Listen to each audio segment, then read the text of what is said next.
पढ़ी थी सब इम्पोर्टेंट थी भाई। क्या क्या पढ़ा था अपन ने? सबसे पहले प्रकाश का ध्रुवन पढ़ा था, है ना। प्रकाश संचरण की दिशा में चारों ओर सममिति की कमी को दर्शाता है, तो उस गुण को अपन ध्रुवन कहते हैं। ध्रुवन का गुण केवल अनुप्रस्थ तरंगों में ही पाया जाता है, अनुदैर्घ्य तरंगों में नहीं पाया जाता। क्योंकि ध्वनि तरंगे अनुदैर्घ्य तरंगे होती है, इसलिए ध्वनि तरंगों में ध्रुवन का गुण नहीं पाया जाता, देखा था अपन ने। फिर उसके बाद उसका प्रायोगिक प्रदर्शन देखा था। गत्ते में छिद्र करके दो स्लिटों को एक दूसरे के समांतर रखते हैं, तो हम देखते हैं कि दोनों स्लिटों से जो समांतर कंपन होते हैं वो निकल जाते हैं और लंबवत कंपन उसके द्वारा रोक लिए जाते हैं। हाँ, ध्रुवन कोण पढ़ा था। आईपी किसे कहते हैं? आपतन कोण का वह विशेष मान जिसके लिए परावर्तित प्रकाश पूर्णतः समतल ध्रुवित हो जाता है, ध्रुवन कोण कहलाता है।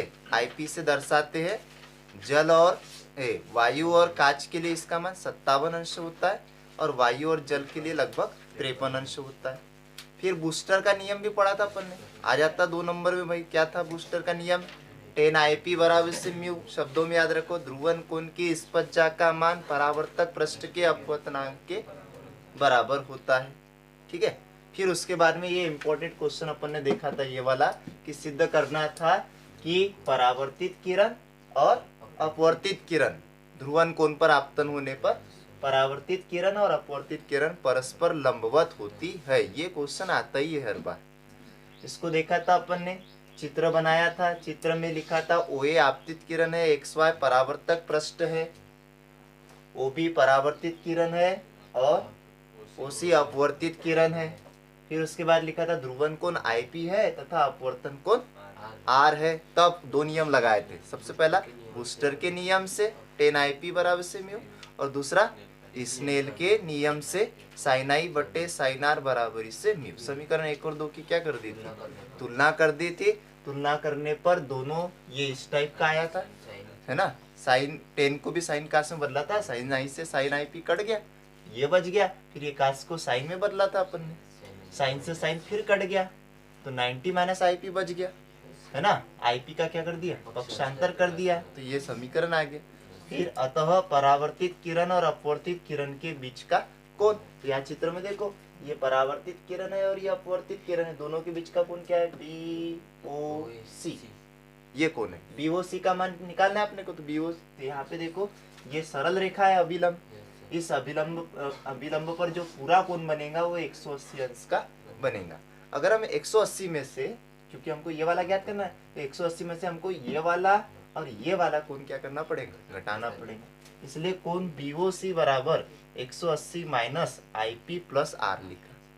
या अगर आपको ऐसा समझ में नहीं आता है तो आपको इन तीनों कोणों को अगर जोड़ेंगे तो क्या आ जाएगा? 180। वैसा भी लिख सकते, क्या लिख सकते?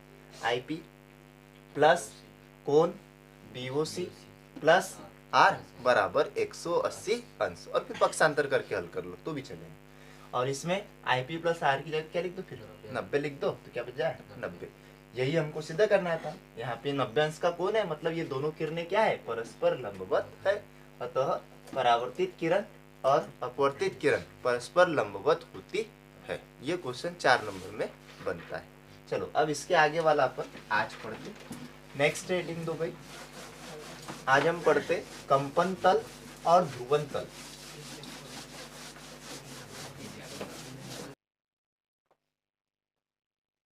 प्रकाश गमन की दिशा, ये हमने जो बनाई, ये प्रकाश संचरण की दिशा है, एक शख्स के अनुदिश है। प्रकाश संचरण की दिशा एक शख्स के अनुदिश है। इसमें हम एक तल ले लेते हैं। तल समझता है ना, तल यानी सपाट सतह।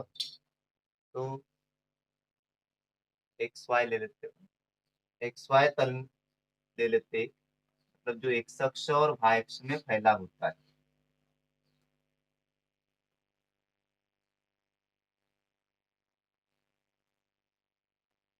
इसको नाम दे देते हैं हम ABCD। ABCD एक तल है, स्थान बना है। ABCD एक तल, ठीक है।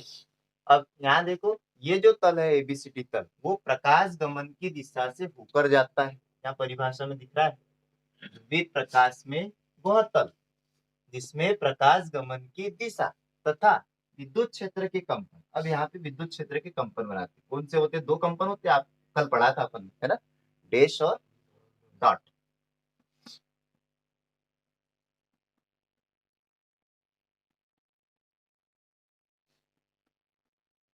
विद्युत क्षेत्र के कंपन, डैश और डॉट बना देते अपन, बोलते विद्युत क्षेत्र के कंपन। दोनों शामिल हो, देखो दोनों शामिल है इस तल में। ये तल है ना, इसके अंदर प्रकाश गमन की दिशा से भी होकर जाता है और इसमें विद्युत क्षेत्र के कंपन दोनों शामिल है। तो इस तल को हम क्या कहते हैं? कंपन तल कहते हैं। चित्र में जो ABCD तल बना है वो कंपन तल है।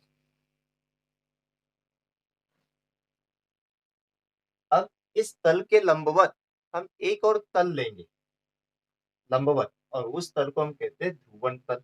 इसके लंबवत एक तल बनाना है अपने को।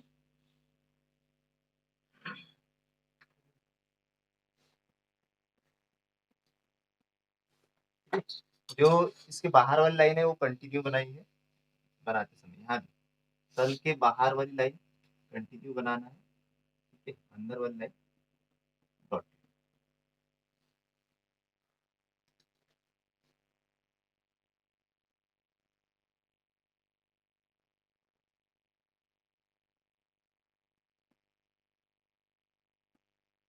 अब ये लंबवत एक तल बताया, यहाँ पे नहीं दिखा सकते, जैसे ये तल है तो इसके लंबवत ऐसा तल होगा, है ना। लंबवत का तल है, इसको नाम दे देते अपन KLMN, KLMN तल है। ये जो ABCD तल है ये कंपन तल है, कंपन तल। और जो तल कंपन तल के लंबवत होता है जैसे KLMN, उस तल को हम कहते हैं ध्रुवन।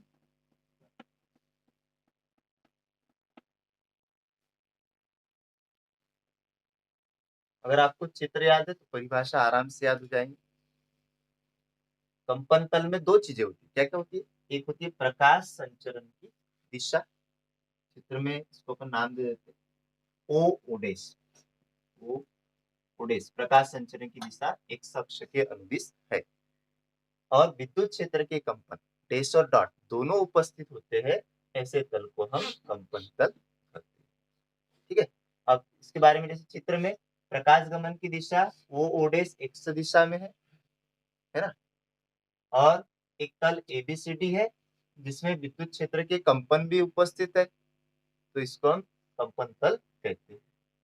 और ध्रुवन तल किसे कहेंगे? वह तल जो कंपन तल के लंबवत होता है तथा प्रकाश गमन की दिशा से होकर जाता है, ध्रुवन तल कहलाता है। बस इसमें एक बात ध्यान रखना है कि ध्रुवन तल में विद्युत क्षेत्र के कंपन उपस्थित नहीं होते। ये डैश और डॉट ध्रुवन तल में उपस्थित नहीं होते। प्रश्न आया है भाई ये कई बार, कंपन तल और ध्रुवन तल किसे कहते हैं? तो कंपन तल किसे कहते हैं भाई? ध्रुवित प्रकाश में वह तल जिसमें प्रकाश गमन की दिशा तथा विद्युत क्षेत्र के कंपन, दो चीजें, ये दो चीजें याद रखना। एक प्रकाश गमन की दिशा चित्र में आपको दिख रही है, और विद्युत क्षेत्र के कंपन की दिशा दोनों शामिल हो, कंपन तल कहलाता है, ठीक है। चित्र में ABCD जो है वो कंपन तल है। और ध्रुवन तल किसे कहते हैं? वह तल जो कंपन तल के लंबवत होता है और प्रकाश गमन की दिशा से होकर जाता है, गुजरता है, उसे ध्रुवन तल कहते हैं। चित्र में KLMN ध्रुवन तल, ठीक है। हो गया, बन जाएगा ना? चलो ठीक है, आगे बढ़ते हैं। आगे वाला टॉपिक है अपना पोलराइट। हो गया, मिटा दे। हाँ, आगे पढ़ते हैं अपन पोलराइट। Next heading.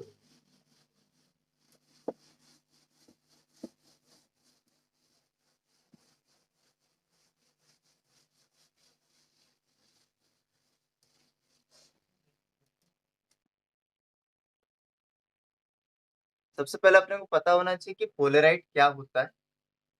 जो पोलेराइड है वो एक समतल ध्रुवित प्रकाश उत्पन्न करने की सरल और एक सस्ती युक्ति है। समतल ध्रुवित प्रकाश अपन ने कल देखा था कि प्रकाश 3 टाइप का होता है। जो साधारण बल्ब से, ट्यूबलाइट से जो प्रकाश प्राप्त होता है वो कौन सा प्रकाश होता है? अध्रुवित। अध्रुवित प्रकाश होता है, ठीक है। और उस अध्रुवित प्रकाश को अगर हम एक टूरमेलिन के क्रिस्टल से होकर गुजारते हैं तो हमको ध्रुवित प्रकाश प्राप्त होता है। कैसे प्राप्त होता है? टूरमेलिन का क्रिस्टल, हमने पढ़ा है कि जो प्रकाश होता है उसको अपन दो अवयव में बांटते हैं, डैश और डॉट। एक लंबवत कंपन आपतन तल के, और दूसरा समांतर कंपन। तो टूरमेलिन का जो क्रिस्टल होता है वो एक ही तल के कंपन को अपने में से जाने देता है, दूसरे तल के कंपन को रोक लेता है। इधर हमको ध्रुवित प्रकाश प्राप्त होता है। तो प्रकाश 3 टाइप का होता है। एक होता है अध्रुवित, दूसरा ध्रुवित, और तीसरा होता है आंशिक ध्रुवित, है ना। तीनों के चित्र भी देखे थे अपन ने कल। तो ध्रुवित प्रकाश प्राप्त करने की एक युक्ति है भाई, कौन सी है? पोलेराइड। पोलेराइड क्या है? समतल ध्रुवित प्रकाश प्राप्त करने की एक सरल और सस्ती युक्ति है। अब उसकी संरचना और कार्यविधि अपन डिटेल में पढ़ेंगे। पहले परिभाषा लिख लो। पोलेराइड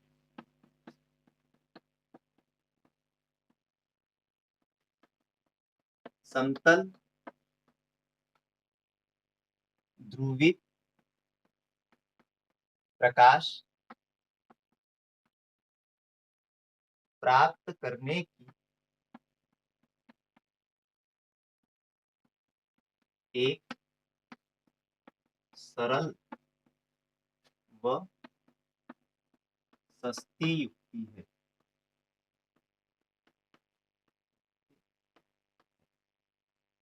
अगला पॉइंट आता है संरचना।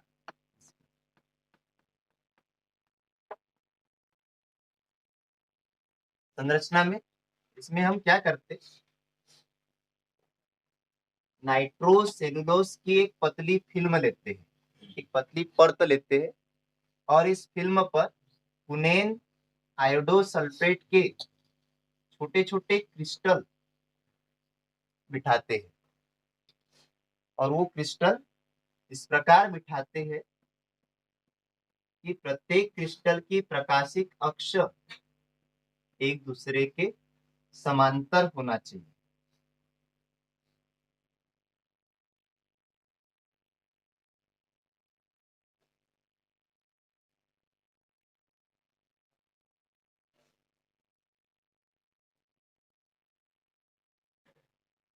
लिख लो संरचना, वही वाली छोटी सी है। इसमें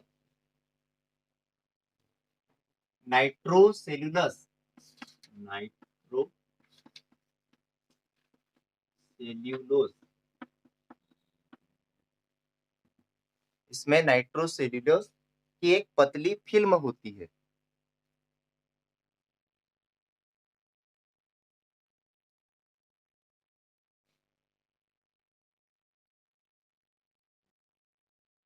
नाइट्रोसेल्युलोज की एक पतली फिल्म होती है जिस पर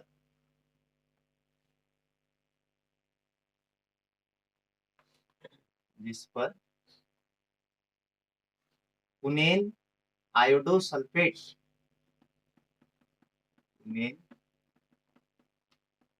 आयोडोसल्फेट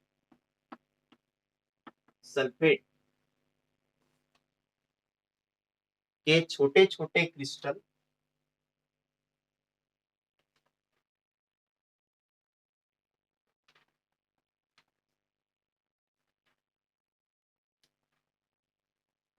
छोटे क्रिस्टल इस प्रकार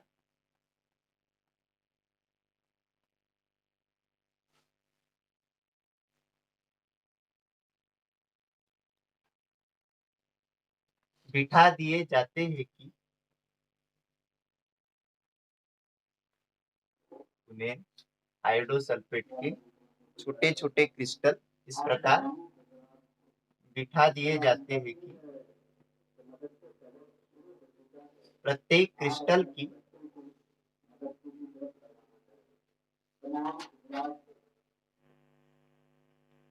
ये पोलराइड धूप के चश्मों में होता है।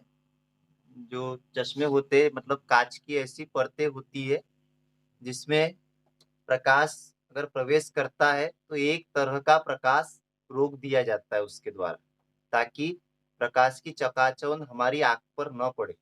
चमकता है ना, कभी कभी अपन डायरेक्ट सूर्य को देख लेते हैं, या गाड़ी का हेडलाइट देख लेते हैं रात्रि में, तो हमारी आंखों पर चमकता है।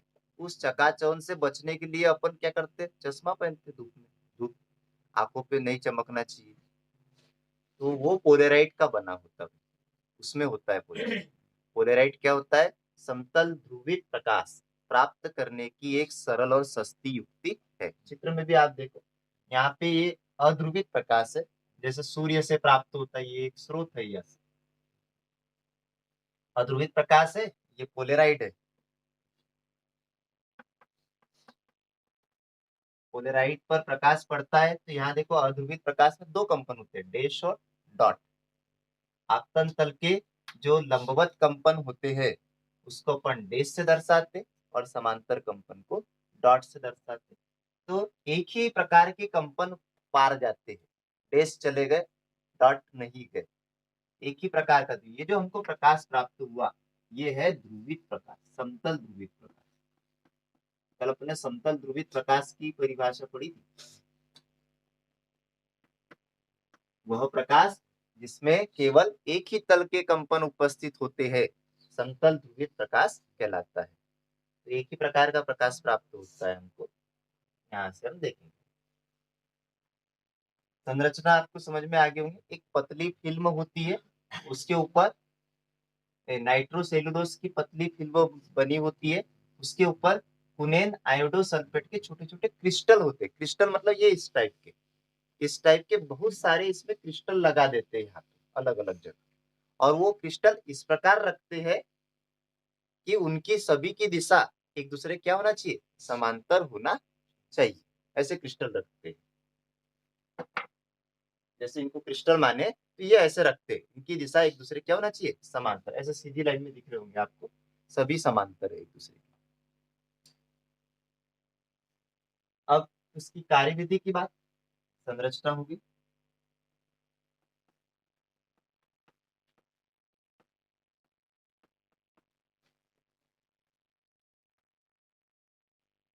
फिर ऐसे पदार्थों की हम कई बड़ी बड़ी चादरें बना देते हैं, और उन चादरों को कांच की दो प्लेटों के मध्य में दबा देते हैं। दिखा है नहीं, जैसे दिखा है। इसकी कार्यविधि समझते हैं। इसमें जो कुनेन आयोडोसल्फेट का क्रिस्टल होता है वो द्विवर्णक होता है। जैसे यहाँ पर हम एक क्रिस्टल बना दे ऐसा, इसको टूरमेलिन भी कहते हैं। ये क्रिस्टल द्विवर्णक होता है, मतलब जब प्रकाश इससे टकराता है तो इसका आकार बहुत छोटा होने के कारण प्रकाश दो भागों में बढ़ जाता है, दो किरणों में बढ़ जाता है। इस प्रकार जैसे एक शख्स के अनुदिश आ रही है प्रकाश किरण, तो दो भागों में बढ़ जाएगा, एक वाई दिशा में जाएगा और एक जेड दिशा में जाएगा। इस टाइप से दो किरणों में बढ़ जाएंगे। एक किरण को अपन नाम दे देंगे ओ, और दूसरी किरण को नाम दे देंगे अपन ई। ठीक है। जब प्रकाश अध्रुवित प्रकाश, कौन सा, अध्रुवित प्रकाश कुनेन आयोडोसल्फेट के क्रिस्टल पर पड़ता है तो वह दो किरणों में विभक्त हो जाता है। पहली किरण जो ओ है, पहली अपवर्तित किरण ओ है, जिसके कंपन मुख्य परिच्छेद के लंबवत होते हैं। अब मुख्य परिच्छेद के लंबवत, जैसे ये मुख्य परिच्छेद है इस प्रकार का, तो लंबवत यानी ऐसे ऐसे कंपन चलेंगे ऐसे। ठीक है। तो लंबवत होते हैं, वो पोलराइट के द्वारा पूर्णतः अवशोषित कर लिए जाते हैं, मतलब रोक लिए जाते हैं, बाहर उधर नहीं जाते। कौन से वाले, जो कंपन इसके मुख्य परिच्छेद के लंबवत। लंबवत समझता, जैसे दरवाजा है भाई, दरवाजा है और अपन ऐसे आड़े जा रहे हैं, दरवाजा की चौड़ाई आपने देखी होगी 3 फीट होती, अपन ऐसे आड़े जा रहे हैं, जाएंगे क्या, नहीं जाएंगे, रोक लिए जाते हैं, है ना। और दूसरी प्रकाश किरण होती है ई, अपवर्तित किरण, जिसके कंपन मुख्य परिच्छेद के कैसे होते हैं, समांतर। जैसा दरवाजा है वैसे अपन भी है, चले जाएंगे ना। हाँ, तो वो जिनके कंपन मुख्य परिच्छेद के समांतर होते हैं वो पोलेराइट से पारगत हो जाते हैं। ठीक है। इस प्रकार हमको दूसरी ओर ध्रुवित प्रकाश प्राप्त होता है। ये इसकी क्या है, कार्यविधि। ठीक है, बात समझ में आई? एक बार फिर से देख लो, है ना। परीक्षा में प्रश्न ऐसा आएगा, पोलेराइट क्या होता है, इसकी संरचना तथा कार्यविधि समझाइए और इसके उपयोग लिखिए। नहीं तो एकदम शॉर्टकट में आएगा, पोलेराइट किसे कहते हैं। तो पोलराइड क्या होता है भाई? पोलराइड समतल ध्रुवित प्रकाश उत्पन्न करने की एक सरल और सस्ती युक्ति है। ठीक है, फिर उसके बाद संरचना। इसमें क्या होता है? नाइट्रोसेलुलोज की एक पतली फिल्म होती है जिस पर कुनेन आयोडोसल्फेट के छोटे छोटे क्रिस्टल इस प्रकार बिठा दिए जाते हैं कि प्रत्येक क्रिस्टल की अक्ष एक दूसरे के समांतर है। इस पदार्थ की हम बड़ी बड़ी चादरें तैयार करते हैं और उन चादरों को कांच की दो प्लेटों के बीच में दबा देते हैं। ये अभी लिखेंगे ना, तो ये क्या हो गई इसके संरचना। ठीक है, फिर कार्यविधि की बात करो। कार्यविधि देखो यहाँ से समझो। जो कुनेन आयोडोसल्फेट का क्रिस्टल होता है वो द्विवर्णक होता है। मतलब जब अध्रुवित प्रकाश इस कुनेन आयोडोसल्फेट के क्रिस्टल पर पड़ता है तो वह दो किरणों में विभक्त हो जाता है। एक किरण ओ जिसकी दिशा मुख्य परिच्छेद के लंबवत होती है, पोलराइड के मुख्य परिच्छेद के लंबवत है, वो पोलराइड द्वारा रोक लिए जाते हैं, मतलब जाने नहीं देते, जैसे डैश को रोक लिया इसने, है ना। और दूसरी अपवर्तित किरण ई जिसकी दिशा मुख्य परिच्छेद के समांतर होती है, वो प्रकाश पोलराइड को पार कर जाता है, पारगत हो जाता है। इस प्रकार हमको ध्रुवित प्रकाश से प्राप्त होता है। प्रत्येक पोलराइड की एक निश्चित दिशा होती है और उस दिशा को पोलराइड की ध्रुवन दिशा कहते हैं। मतलब अलग अलग टाइप का पोलराइड हो सकता है। ऐसा भी पोलराइड हो सकता है जो केवल लंबवत कंपनों को जाने देता है, समांतर कंपनों को रोक लेता है, तो उसको बोलते हैं, उसकी ध्रुवन दिशा कहते हैं। ठीक है, तो ये क्या हो जाएंगे इसके कार्य। चलो लिखते हैं आगे। इसमें हम एक पोलराइड से निर्गत प्रकाश का दूसरे पोलराइड द्वारा परीक्षण भी कर सकते हैं। अब कैसे करते हैं? इसके लिए हम क्या करेंगे, दो पोलराइड लेंगे और दोनों पोलराइड की प्रकाशी कक्ष एक दूसरे के समांतर है ऐसा रखेंगे। जैसे देखो ये एक पोलराइड है, ये लिया अपन ने, और बिल्कुल दूसरा पोलराइड भी अपन ऐसा रखेंगे।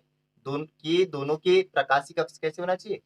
समांतर होना चाहिए। जैसा ये है वैसा वो है, ऐसा समझ लो। इसमें सलाखिया है, उसमें भी सलाखिया है। ऐसे रखेंगे कि दोनों के सलाखी क्या होना चाहिए? एक दूसरे के समांतर होना चाहिए। तो इधर से अध्रुवित प्रकाश आएगा, इधर से भी पहले पोलराइड से पार हो जाएगा, दूसरे पोलराइड से भी पार हो जाएंगे। ठीक है, फिर क्या करेंगे अपन? दूसरे पोलराइड को घुमाएंगे। ठीक है, 90 अंश के कोण से। तो दूसरे पोलराइड को जब अपन 90 अंश के कोण से घुमाएंगे, सॉरी, पहले जब अपन दोनों समांतर रहेंगे तो प्रकाश पारगत हो जाएगा, इधर प्रकाश की तीव्रता अधिकतम होगी, जैसा का वैसा प्रकाश हमको प्राप्त होगा। फिर दूसरे पोलराइड को अपन 90 अंश से घुमाएंगे, तो अब क्या हो गया भाई? इधर लंबवत है इसकी अक्ष और इसकी समांतर है, तो ये इधर दूसरी तरफ प्रकाश को प्राप्त नहीं होगा, क्योंकि दूसरे पोलराइड द्वारा वो क्या होगा? रोक लिया जाएगा। तो इधर हमको अंधेरा प्राप्त होगा, प्रकाश की तीव्रता शून्य प्राप्त होती है। तो उस अवस्था को पोलराइड की क्रासित अवस्था कहते हैं। और ये जो दूसरा पोलराइड है जो अपने घुमाया, उसको विश्लेषक कहते हैं। बात समझ में आई? तो फिर से अच्छा समझो भाई।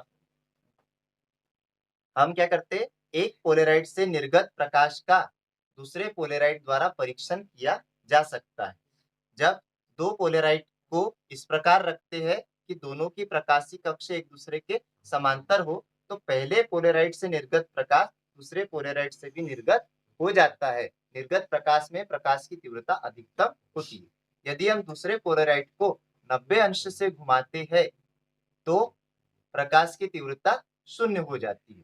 इसे पोलराइड की क्रासित अवस्था कहते हैं और दूसरे पोलराइड को विश्लेषक कहते हैं। अब ये समांतर वाला हमने चित्र बनाया होती है। दूसरी स्थिति में क्या होता है? 90 अंश के कोण से अपन इसको घुमा देते हैं, तो इस प्रकार हो जाएगा भाई।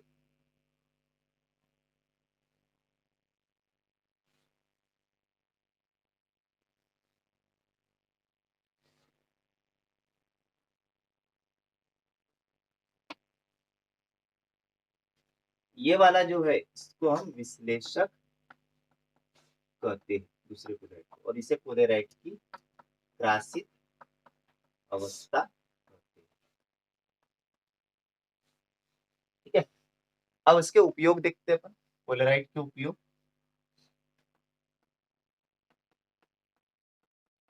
सबसे पहला जो उपयोग है वो तो भाई परिभाषा में क्या है? पोलराइड समतल ध्रुवित प्रकाश उत्पन्न करने की एक सरल और सस्ती युक्ति है। तो पहला उपयोग है इसका समतल ध्रुवित प्रकाश उत्पन्न करने में।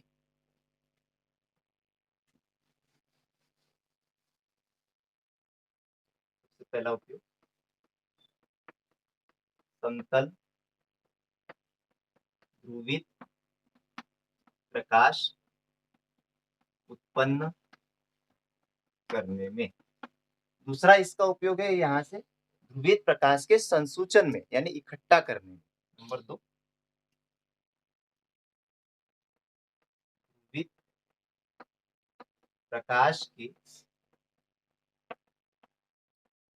संसूचन में इसका उपयोग किया जाता है।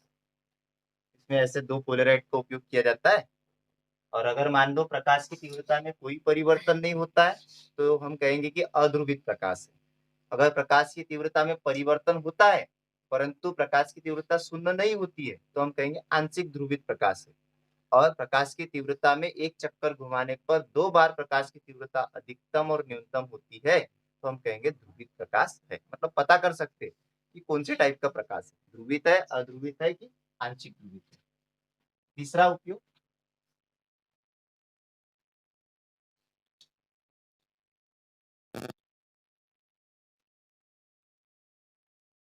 उपयोग होता है धूप के चश्मों में। धूप के चश्मों में प्रकाश की चकाचौंध को दूर करने में। प्रकाश की चकाचौंध को दूर करने। नंबर 4 त्रिविमीय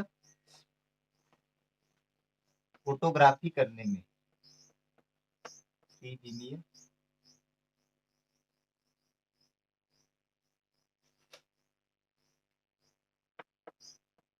चित्र बनाने में।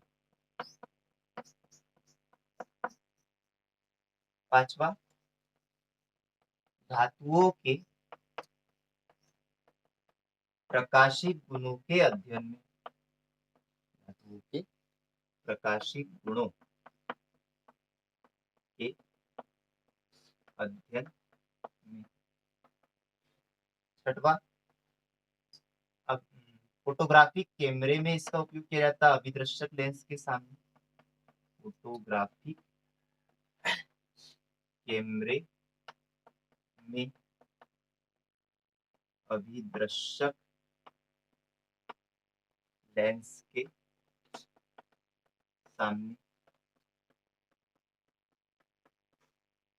और 7वां रात्रि में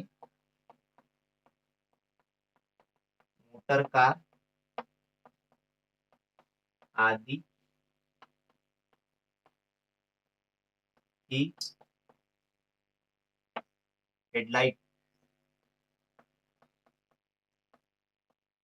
से उत्पन्न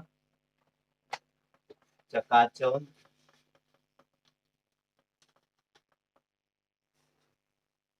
रात्रि में मोटर कार आदि की जो हेडलाइट से हमारी आंख पर चकाचौंध होती है तो उससे बचने के लिए हेडलाइट के आवरण में भी उपयोग करते हैं पोलराइड का और साथ में जो ड्राइवर के सामने वाली खिड़की होती है उसमें भी इसका उपयोग करते हैं। तो ये इसके उपयोग है भाई पोलराइड के। हो गया क्या? हाँ, अब एक छोटा सा है मेलस का नियम देख लेते हैं, इस पर आधारित है, संबंधित है ना।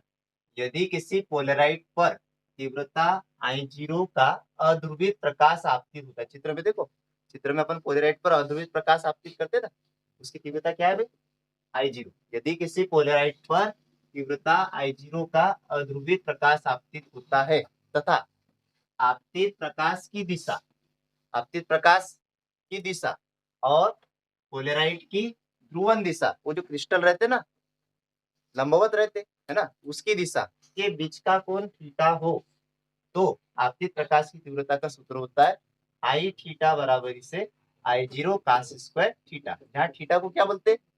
आपतित प्रकाश की दिशा और पोलराइड की ध्रुवन दिशा के बीच का क्या है? कोण है।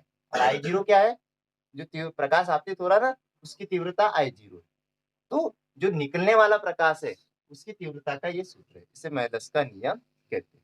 ठीक है, तो इसी के साथ में भाई ये अपनी जो यूनिट है ये खत्म होती है ना। क्या क्या पढ़ा था इस यूनिट में अपन, एक बार थोड़ा सा टॉपिक रिव्यू कर लेते।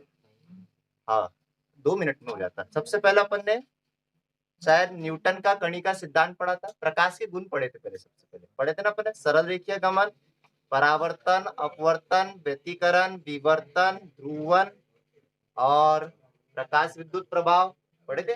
हाँ, फिर उसके बाद में न्यूटन का कणी का सिद्धांत पढ़ा था, फिर उसके बाद हाइगन का तरंग सिद्धांत पढ़ा था, फिर हाइगन का द्वितीय तरंग का सिद्धांत पढ़ा था, फिर तरंग का सिद्धांत से अपवर्तन और परावर्तन के नियम की व्याख्या पढ़ी थी, फिर उसके बाद अध्यारोपण का सिद्धांत पढ़ा था, फिर उसके बाद व्यतिकरण पढ़ा था, फिर व्यतिकरण की गणितीय विवेचना पढ़ी थी, फिर उसके बाद यंग का द्विस्लिट प्रयोग पढ़ा था, फिर इंपॉर्टेंट है वो है ना, फिर पिंड चौड़ाई का व्यंजक पढ़ा था, फिर उसके बाद व्यतिकरण की शर्तें पढ़ी थी, है ना, फिर उसके बाद ध्रुवन पढ़ा था, विवर्तन पढ़ा था, विवर्तन का प्रायोगिक प्रदर्शन देखा था रिजुकोर पर, फिर उसके बाद ध्रुवन पढ़ा कल, फिर उसके बाद ध्रुवन कोण पढ़ा, फिर से अपन बूस्टर का नियम पढ़ा, फिर उसके बाद सिद्ध किया अपवर्तित किरण और परावर्तित किरण परस्पर लंबवत होती है, फिर उसके बाद आज अपन ने क्या पढ़ा, कंपन तल और ध्रुवन तल की परिभाषा पढ़ी,